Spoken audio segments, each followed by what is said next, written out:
जय हिंद साथियों, आपका अमर विजन क्लासेस में तहे दिल से स्वागत करता हूं। आज हम ये चाह रहे हैं कि अब पॉलिटी को नए सिरे से और शुरुआती स्तर पे स्टार्ट किया जाए, इसको शुरू किया जाए और इसका एक एक अधिनियम, एक एक आर्टिकल, एक एक समिति बहुत ही इम्पोर्टेंट है। तो हम चाहते हैं कि आप सभी लोगों को पॉलिटी में एकदम महारत हासिल हो और उसे अच्छे ढंग से बाकायदा एक क्लास में एक अधिनियम हम पढ़ाना चाह रहे हैं ताकि आपको अच्छे से याद भी हो जाए। ठीक, आप लोग अपना अपना नोट भी करते रहिए साथ साथ में।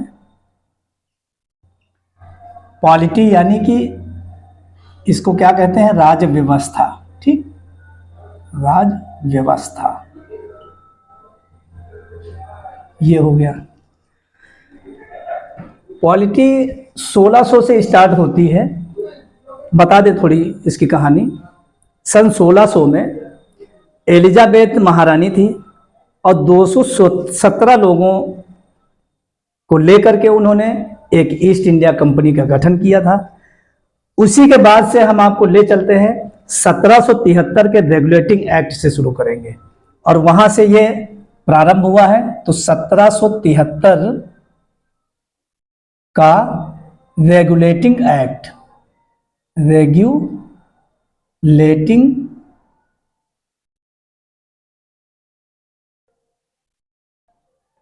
रेगुलेटिंग एक्ट, इसमें क्या क्या हुआ पॉइंट वाइज हम लोग लिखते चलेंगे। नंबर 1, पहली बार ईस्ट इंडिया कंपनी के कार्यों को नियमित और नियंत्रण करने के लिए एक कानून बनाया गया। पहली बार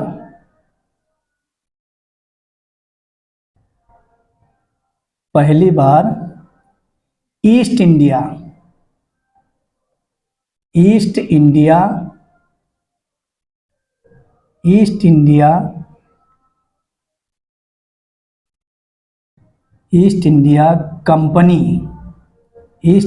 कंपनी के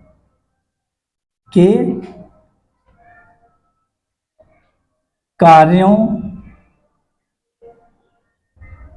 को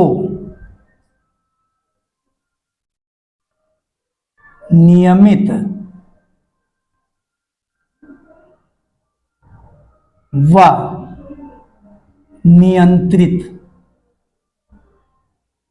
व नियंत्रित करने के लिए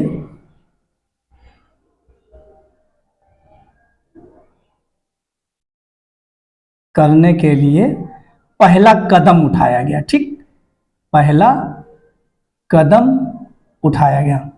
हम इसे बिल्कुल सरल भाषा में लिखवा रहे हैं ताकि अच्छे से याद हो जाए। पहला कदम उठाया गया। अब क्वेश्चन यहां पर दूसरे पॉइंट में ये लिख लीजिए, पहली बार इसी अधिनियम के तहत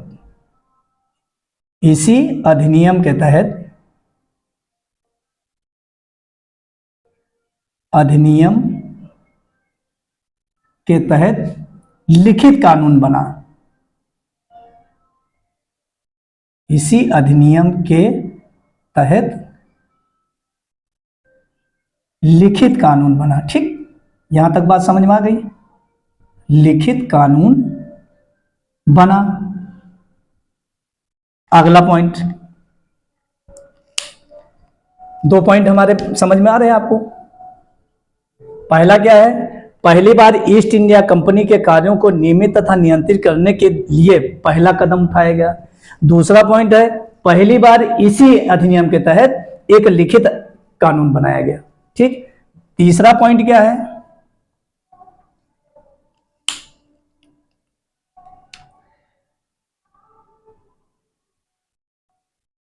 बंगाल इसी इसी अधिनियम के तहत है बंगाल के गवर्नर को, बंगाल के गवर्नर को, गवर्नर को governor governor general, governor general, Bengal के गवर्नर को गवर्नर जनरल पद नाम दिया गया। यानी कि पहले क्या था, बंगाल का खाली सिर्फ गवर्नर था, फिर इसी अधिनियम के तहत उसको गवर्नर को गवर्नर जनरल पद नाम दिया गया, पद नाम दिया गया, दिया गया। और इसी में और लिख लीजिए, इसकी सहायता के लिए, किसकी, बंगाल के गवर्नर जनरल की, बंगाल के गवर्नर जनरल की इसकी सहायता के लिए, सहायता के लिए,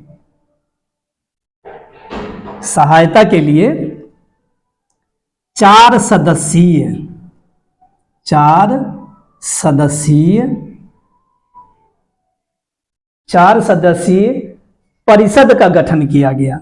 4 सदस्यीय परिषद। हम कोशिश करेंगे कि यहाँ पर, क्योंकि हिंदी भी हम ही पढ़ाएंगे, तो कोशिश ये है कि हम शुद्धि भी यही सही करते चलेंगे। तो परिषद आप लोग ऐसे लिखिएगा, हलंत लगेगा दा में, ठीक। 4 सदस्यीय परिषद का गठन किया गया, गठन किया गया।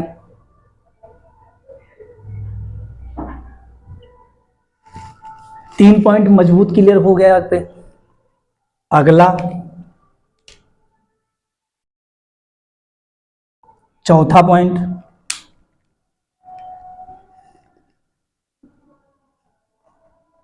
इस समय कौन गवर्नर जनरल था, Warren Hasting, Warren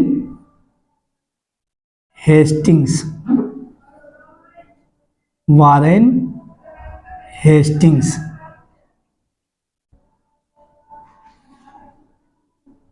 Warren Hastings governor general था, ठीक। अगला पॉइंट, अब ये 4 सदस्यीय परिषद मतलब बंगाल के गवर्नर जनरल को जो है गवर्नर जनरल पद नाम दिया गया बंगाल के गवर्नर को, और इसकी सहायता के लिए 4 सदस्यीय परिषद का गठन किया गया। और फैसला क्या होता था, तो बहुमत के आधार पे होता था फैसला। यहां पे एक पॉइंट नोट कर लीजिए, ये यहीं लिखना चाहिए था, लेकिन तुम यहां लिख लो। फैसला, फैसला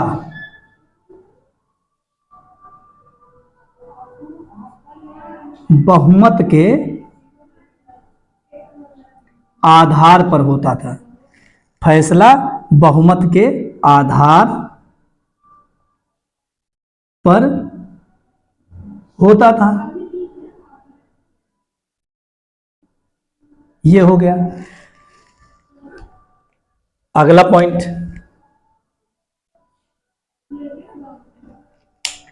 1773 के रेगुलेटिंग एक्ट के तहत ही बंबई,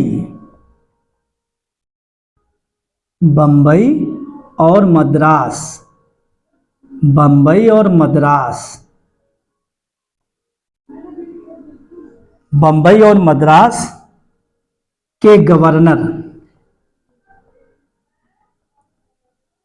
के गवर्नर, बंबई और मद्रास के गवर्नर बंगाल के गवर्नर जनरल के अधीन हो गए, बंगाल के गवर्नर जनरल के अधीन हो गए,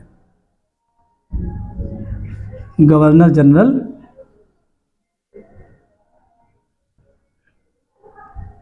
के अधीन हो गए।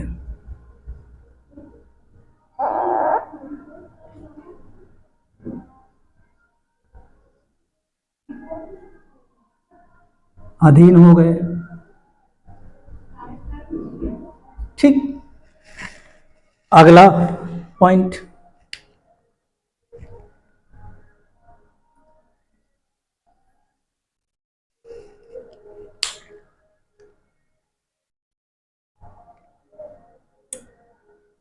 सत्रह सौ तिहत्तर के रेगुलेटिंग एक्ट के तहत ही, इसी एक्ट के तहत क्या हुआ, कलकत्ता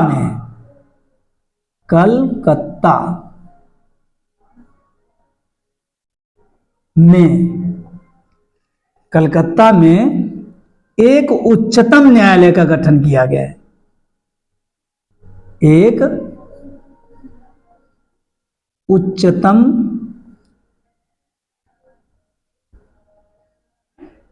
न्यायालय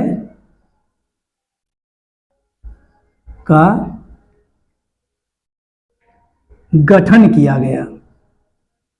गठन किया गया,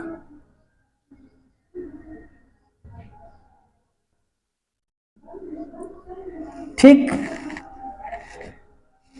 अब इसको समझ लेते हैं। अभी इसमें एक दो पॉइंट और हैं, अभी हम समझा रहे हैं।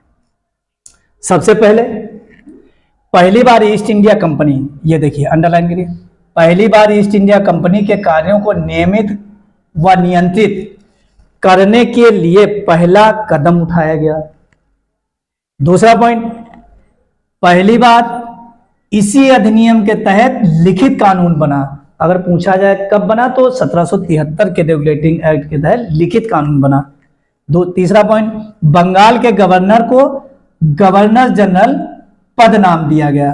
बंगाल के गवर्नर को गवर्नर जनरल पद नाम दिया गया।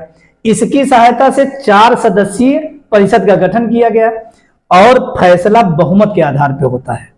ठीक, उस समय क्या होता था कि फैसला बहुमत के आधार पर होता था। मतलब यह कि गवर्नर जनरल जिस तरफ वो वोटिंग कर दे तो उसी की जीत मानी जाती थी। ठीक, और इस टाइम पर, इस समय वारेन हेस्टिंग गवर्नर जनरल थे वहां के, इस एक्ट में। पांचवा, फैसला बहुमत के आधार पर, ये तो हम बता ही चुके हैं। छठा, बंबई और मद्रास के गवर्नर बंगाल के गवर्नर जनरल के अधीन हो गए। ठीक, फिर सातवां पॉइंट आपका है, कलकत्ता में एक उच्चतम न्यायालय का गठन किया गया 1773 के रेगुलेटिंग एक्ट के तहत 1774 में। ये पॉइंट जरूर नोट कर लेना कि कभी कभी ये पूछ देते हैं ना कि ये गठन तो किया गया, लेकिन अब सन कौन से सन में किया गया, तो यहां लिखा है कलकत्ता में एक उच्चतम न्यायालय का गठन किया गया। तो यहीं ब्रैकेट में आप लिख लीजिए कि 1774 में, 1774 में, लेकिन एक्ट वही है। 1773 के रेगुलेटिंग एक्ट के तहत 1774 में कलकत्ता में उच्चतम न्यायालय का गठन किया गया। अब यहां तक बात समझ में आ गई।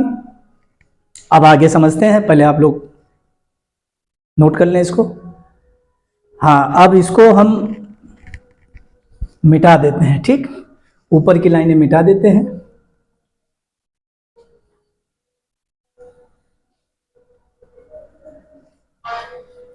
सत्रह सौ तिहत्तर का रेगुलेटिंग एक्ट बहुत इंपॉर्टेंट भी है और 5-7 पॉइंट हैं, बहुत ज़्यादा नहीं है, हमारे हिसाब से आसानी से याद हो जाएंगे और याद कराने का पूरा हम प्रयास भी कर रहे हैं। इसमें जो 1773 के रेगुलेटिंग एक्ट के तहत ही जो 1774 में उच्चतम न्यायालय का गठन या नियुक्ति की गई, एक मुख्य न्यायाधीश थे और 3 अन्य न्यायाधीश थे। इसका थोड़ा फिगर हम बनाएंगे ताकि आपके दिमाग में बिल्कुल एकदम सेट हो जाए, कभी भूलें ना इसको। ठीक, ये चलिए अगला पॉइंट हमारा 8वां पॉइंट है। क्या है वो, जो ये उच्चतम न्यायालय बना है इसमें कलकत्ता उच्च न्यायालय में, या उच्चतम न्यायालय में ऐसे लिख दो, इसी में एक मुख्य न्यायाधीश, 7वें पॉइंट का यहां लिख रहे हैं 8वां, एक मुख्य न्यायाधीश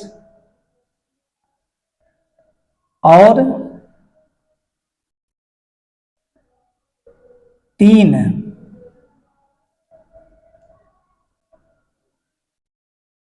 अन्य न्यायाधीश, अन्य न्यायाधीश। ठीक, इसी में एक मुख्य न्यायाधीश था और 3 अन्य न्यायाधीश थे। अब थोड़ा सा हमारे साथ बनाने का प्रयास करो आप लोग। जैसे हमने देखा कि ये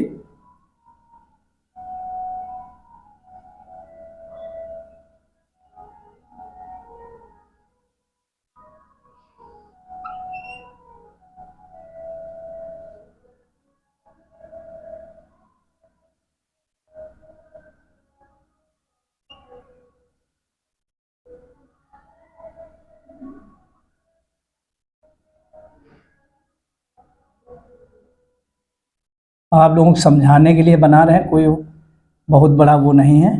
आसानी से आप फिगर बनाएंगे तो ये फिगर आपके माइंड में सेट हो जाए, बस उतना ही काम है हमारा। हम यही चाह रहे हैं और कुछ नहीं चाह रहे हैं, कि आपको आसानी से बिल्कुल एकदम याद हो जाए। ठीक, यहां पर जो ये बड़ा बॉक्स बनाया है हमने, तो ये एलिजाह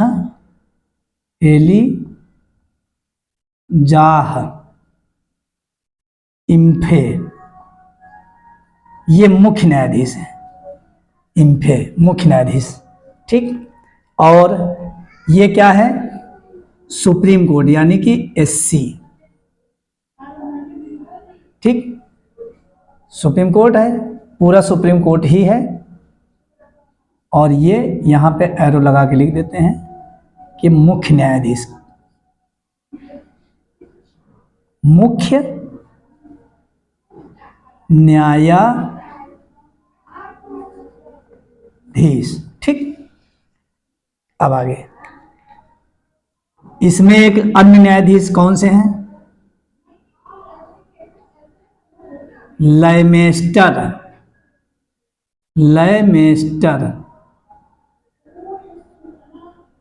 लयमेस्टर हो गए। और एक ये अन्य न्यायाधीश और कौन से? Hyde, Lemaistre Hyde. फिर चेम्बर्स, ये भी नाम है अन्य न्यायाधीश में, ये भी आते हैं चेम्बर्स। ये हो गए। अब हमारे एलिजाह इम्फे मुख्य न्यायाधीश और ये हमारे अन्य न्यायाधीश में आते हैं। नंबर 1, नंबर 2, नंबर 3, ये अन्य 3 न्यायाधीश। ठीक, 3 न्यायाधीश। ये हमारा रेगुलेटिंग एक्ट 1773 का रेगुलेटिंग एक्ट है। ठीक, यहां तक समझ में आया। अब क्वेश्चन आपसे एक एक पॉइंट करके पूछ सकता है। अब पूछा कि लिखित कानून कब बना, तो 1773 का रेगुलेटिंग एक्ट के तहत। अगर पूछ लिया कि कलकत्ता में उच्चतम न्यायालय का गठन कब किया गया, तो 1773 के रेगुलेटिंग एक्ट के तहत 1774 में। ओके, यहां तक बात समझ में आ गई। फिर पूछ दिया कि अगर उच्चतम न्यायालय का गठन कलकत्ता में किया गया तो उसमें मुख्य न्यायाधीश थे कौन थे, तो हमारे मुख्य न्यायाधीश थे एलिजाह इम्फे साहब। ठीक, अन्य 3 न्यायाधीश, यहां से ये क्वेश्चन बहुत इंपॉर्टेंट है, क्योंकि सभी को ये एलिजाह इम्फे तो सबने रटा है, लेकिन लयमेस्टर हाइड चैम्बर्स को किसी ने नहीं रटा। हम ये चाहते हैं कि इनके साथ में इनकी भी भूमिका अहम है। तो आप लोग सब लोग लयमेस्टर हाइड चैम्बर्स 3 बार 4 बार इसको रिपीट करेंगे, ऑटोमेटिक याद हो जाएगा। एलिजाह इम्फे मुख्य न्यायाधीश, लयमेस्टर हाइड चैम्बर्स अन्य न्यायाधीश, 3 लोग हैं। ठीक, कलकत्ता में एक उच्चतम न्यायालय का गठन हुआ 1773 के रेगुलेटिंग एक्ट के तहत। कब हुआ, तो 1774 में। अब ये एक्ट हमारा 1773 का जो रेगुलेटिंग एक्ट है हमने पूरा आपको विस्तार से समझा दिया है और याद कराने का पूरा प्रयास किया है। और अगली बात हम यही करेंगे कि ये एक एक एक्ट आप लोगों को हम बताएं। एक 1773 का चलेगा, फिर 1773 के रेगुलेटिंग एक्ट के तहत में 1784 आएगा, फिर इसी तरीके से क्रम बाई क्रम हम एक ही एक्ट की एक क्लास बनाएंगे ताकि आसानी से आपको याद हो जाए। और आज की क्लास हम यहीं समाप्त करते हैं। जय हिंद, जय भारत।